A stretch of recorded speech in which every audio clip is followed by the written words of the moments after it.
The Pentagon says a Chinese balloon being used for surveillance is flying some 60,000 feet above the central U.S. and is now heading east. And as that situation unfolds, U.S. Secretary of State Antony Blinken has postponed a trip to China that was actually set for this weekend. Willie James Inman reports from Washington. The Pentagon says the Chinese balloon has changed course and is flying high above the central U.S. and heading east. This is a surveillance balloon, operating at about 60,000 feet.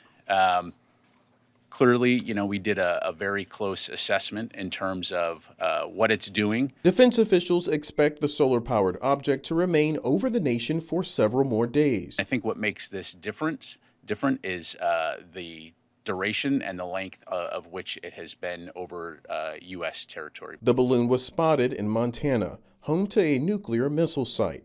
Washington is rejecting Beijing's claim it was for weather research and that wind blew it off course. The balloon has violated U.S. airspace and international law, which is unacceptable. And so we've conveyed this directly to the PRC at multiple levels. In a statement, the Chinese Foreign Ministry expressed regret over what it called the unintended entry into U.S. airspace, saying it has limited self-steering capabilities. It is a threat because it is gathering information that the Chinese Communist Party, the People's Liberation Army could use against us. The incident involving two of the world's major superpowers is already showing signs of increasing tensions with China. Secretary of State Antony Blinken postponed a trip to Beijing this weekend for high-level meetings.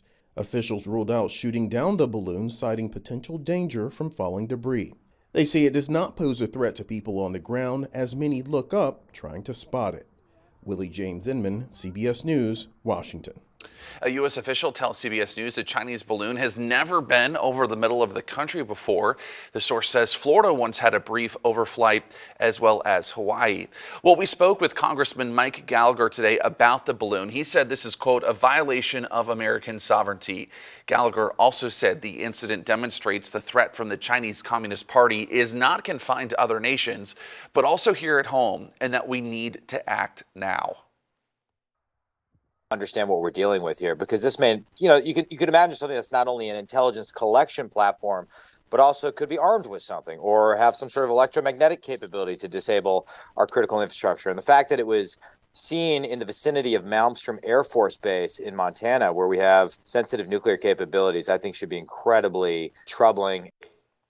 Well, Gallagher says the explanation given by the Pentagon so far is not sufficient, in that it is no coincidence that the balloon showed up at the same time as the U.S. Secretary of State going to Beijing. Of course, we'll continue to follow that story for you.